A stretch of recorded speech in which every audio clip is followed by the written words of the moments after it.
یہی ماننا ہے یہ مان لے، وہ ہیں عبدہ ورسولہ۔ الحمد للہ رب العالمین، والصلاة والسلام علی اشرف الانبیاء والمرسلین، وعلی آلہ واصحابہ اجمعین ومن تبعہم بإحسان الی یوم الدین، اما بعد۔ ناظرین، خیر مقدم ہے آپ کا رسول اکرم صلی اللہ علیہ وسلم کے پاکیزہ ارشادات کی اس مجلس میں۔ ناظرین، ایک حدیث جس کو امام ابو داؤد اور ابن ماجہ نے مختصر طور پر بیان فرمایا ہے، اور ابو بکر شافعی نے غیلانیات میں اس کو ذکر کیا ہے، اور البانی میں الصحیحہ میں اس کا تذکرہ کیا ہے۔ راوی ہے حضرت ابو بصر رضی اللہ تعالیٰ عنہ۔ بیان کرتے ہیں کہ ایک بار رسول اکرم صلی اللہ علیہ وسلم کے گھر میں مہمان زیادہ تھے، کھانا کم تھا۔ اللہ رب العزت نے اپنے فضل و کرم سے انتظام یہ کیا کہ کسی صاحب نے رسول اکرم کو ایک بکری ہدیہ کی، تو جو تشویش اور پریشانی تھی کہ مہمان کافی سارے ہیں، پھر گھر والے لوگ بھی ہیں، اور کھانے کی مقدار بہت کم ہے، تو آپ نے فرمایا اس بکری کو ذبح کرو، گوشت نکالو اور پکاؤ، اور جب یہ پک جائے تو دیکھو گھر میں آٹا کتنا ہے، اس آٹے کی روٹی بناؤ اور ساری روٹی شوربے میں چور دو، توڑ کے ڈال دو، اس کو سرید بنا دو۔ رسول اکرم صلی اللہ علیہ وسلم کے پاس ایک برتن تھا، بڑا سا، کافی بھاری تھا۔ 4 آدمی اس کو اٹھایا کرتے تھے۔ جب چاشت کا وقت ہوا تو رسول اکرم صلی اللہ علیہ وسلم نے کھانا لانے کے لیے کہا، تو وہی برتن رسول اکرم صلی اللہ علیہ وسلم کا بھاری بھرکم، جس کو 4 آدمی پکڑ کر اٹھایا کرتے تھے، لایا گیا۔ رسول اکرم صلی اللہ علیہ وسلم نے کہا ٹھیک ہے، رکھ دو۔ لوگوں نے جب دیکھا کھانا آ گیا تو جمع ہو گئے، جیسے عادت ہوتی ہے لوگوں کی۔ آپ نے کہا ٹھہرو۔ اس حدیث میں اس بات کا تذکرہ تو نہیں ہے کہ آپ نے سارے لوگوں کو ایک ساتھ کھانے کے لیے کہہ دیا یا کچھ لوگوں کو روک دیا، لیکن ہوا ایسا ہی ہوگا کیونکہ آپ کا گھر بہت بڑا نہیں تھا کہ اس میں بہت زیادہ لوگ آ جائیں۔ پھر جو برتن تھا وہ اگرچہ کافی بڑا تھا، لیکن اس کے باوجود زیادہ لوگ تو نہیں بیٹھ سکتے تھے اس پہ، تو آپ نے کہا کھاؤ۔ جتنے لوگ بیٹھ گئے ان کو کھانے کے لیے کہا، تو ہدایت دی آپ نے کہ دیکھو ہر ایک آدمی اپنے آگے سے کھائے گا، اور کوئی بیچ میں ہاتھ نہیں ڈالے گا، سب لوگ اپنے اپنے آگے سے کھائیں اور کوئی بیچ میں ہاتھ نہ ڈالے۔ جب وہ برتن لایا گیا تھا تو رسول اکرم صلی اللہ علیہ وسلم گھٹنوں کے بل بیٹھ گئے۔ ایک صحابی تھے جن کا تعلق دیہات سے تھا، انہوں نے جب اس طرح سے رسول اکرم صلی اللہ علیہ وسلم کو گھٹنوں کے بل بیٹھا دیکھا تو ان کو بڑا تعجب ہوا۔ انہوں نے کہا اللہ کے رسول، یہ کون سی بیٹھک ہے؟ آپ نے فرمایا سنو، میرے رب نے مجھے سادہ مزاج بنایا ہے، مغرور، متکبر، گھمنڈی ایسا نہیں بنایا مجھے۔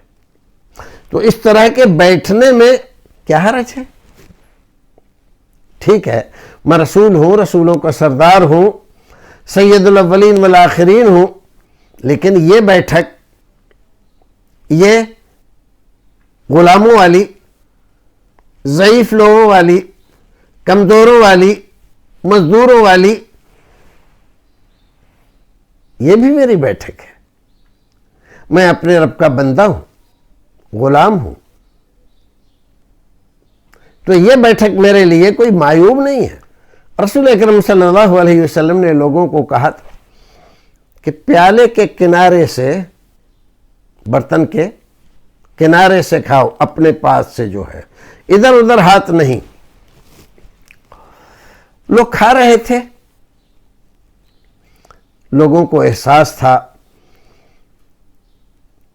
کہ کھانا کم ہے۔ رسول اکرم صلی اللہ علیہ وسلم نے فرمایا بہت جلد اللہ رب العزت فارس اور روم کو تمہارے لیے فتح کرے گا، یعنی تم لوگ آخر کار فارس اور روم کو، جو اس زمانے کی سب سے بڑی حکومتیں تھیں، ان کو فتح کر لو گے، اور کھانے پینے کی اس قدر ریل پیل ہوگی، اتنی بہتات ہوگی کہ لوگ اللہ کا ذکر کرنا بھول جائیں گے۔ سبحان اللہ۔ اس پاکیزہ حدیث میں دیکھو کئی باتیں ذکر کی گئی ہیں۔ ایک تو یہ ہے کہ کھانا یا کھانے کا انتظام نہ ہو یا قلیل ہو تو گھبرانا نہیں چاہیے، اللہ رب العزت پر بھروسہ کرنا چاہیے۔ اللہ رب العزت کہیں نہ کہیں سے کوئی نہ کوئی انتظام کر دیتا ہے، فرما دیتا ہے، تو رسول اکرم کو اس نے انتظام کیا۔ بہت سارے لوگ ہوں تو کھانے کا ایک آئٹم کرنا چاہیے، تاکہ ایسا نہ ہو کہ کسی کو کچھ ملا اور کسی کو کچھ نہیں ملا۔ زیادہ آپ ڈشیں کر لیں گے تو یہی ہوگا۔ اکثر ہم دعوتوں میں دیکھتے ہیں کہ لوگ کہتے ہیں ارے میاں ہمیں تو کباب ملے ہی نہیں، میاں قورمہ تو دور سے ہی دیکھنے کو ملا، ہم تک ڈش آئی نہیں، حالانکہ کئی اور آئٹم تھے جو انہوں نے کھائے۔ رسول اکرم صلی اللہ علیہ وسلم نے اس لیے سب کے لیے ایک جیسا کھانا بنوایا تاکہ کسی کو کوئی شکایت نہ ہو۔ پھر دوسری ہدایت یہ فرمائی کہ سب لوگ اپنے آگے سے کھائیں، ادھر ادھر ہاتھ نہ چلائیں۔ جیسے عام طور پر ہوتا ہے کہ ایک ساتھ بیٹھ کر کھاتے ہیں تو دوسروں کے آگے سے بوٹیاں اور دوسری چیزیں اٹھا اٹھا کر لوگ کھانے لگتے ہیں، یہ تمیز کی بات نہیں ہے، بدتمیزی کی بات ہے۔ ایک اور بات، رسول اکرم صلی اللہ علیہ وسلم نے یہ بات اس وقت فرمائی تھی کہ روم اور فارس کو تم فتح کر لو گے جب رسول اکرم صلی اللہ علیہ وسلم اور صحابہ کرام کی حالت بہت ہی کمزور تھی۔ عرب بھی سارا آپ کے کنٹرول میں نہیں تھا، اور کھانے پینے کی اتنی قلت تھی کہ لوگ پیٹ بھر کر کھانا نہیں پاتے تھے۔ رسول اکرم صلی اللہ علیہ وسلم نے روم و فارس کی فتح کی، اور کھانے کی چیزوں کی کثرت اس قدر ہو جائے گی کہ تم اللہ کا نام لینا بھول جاؤ گے۔ ویسا ہی ہوا۔ حضرت عمر فاروق رضی اللہ تعالیٰ عنہ کے زمانے میں سارا فارس فتح ہو گیا، اور روم کو، جو حکومتیں تھیں قریب کی، ان کو فتح کر لیا مسلمانوں نے۔ اور کھانے کی بہتات اس قدر ہو گئی کہ لوگ، کم ہوتا ہے نا تو لوگ بسم اللہ کر کے دعائیں پڑھتے ہوئے، اللہ کا شکریہ ادا کرتے ہوئے، الحمدللہ ماشاءاللہ وغیرہ پڑھتے ہوئے لوگ کھاتے ہیں، لیکن بہتات ہو جاتی ہے، آئٹم بہت ہو جاتے ہیں تو اسی میں آدمی کھو جاتا ہے اور ذکر الہی بھول جاتا ہے۔ بھائیو عزیزو، رسول اکرم صلی اللہ علیہ وسلم کے اس معجزے کو دیکھو اور اس صداقت کو دیکھو کہ جو آپ نے فرمایا تھا وہ ہو کر رہا، اور یہ اس وقت فرمایا تھا جب مسلمانوں کی حالت بہت کمزور تھی، عرب بھی آپ کے کنٹرول میں نہیں تھا۔ تو اس کا مطلب یہ ہے کہ رسول اکرم صلی اللہ علیہ وسلم سچے اور برحق نبی تھے، اور جو کچھ آپ نے کہا اللہ رب العزت نے اس کے لیے وسائل مہیا فرمائے، اور آپ کی امت نے، آپ کے صحابہ نے وہ ساری چیزیں فتح کی، اور امت کے لیے مال کی، کھانے پینے کی چیزوں کی اتنی ریل پیل ہو گئی کہ ان کو کبھی بھی اس بات کی شکایت نہیں رہی کہ ہمارے پاس کھانے کے لیے نہیں ہے۔ پھر ملتے ہیں ایک نئے ایپیسوڈ کے ساتھ۔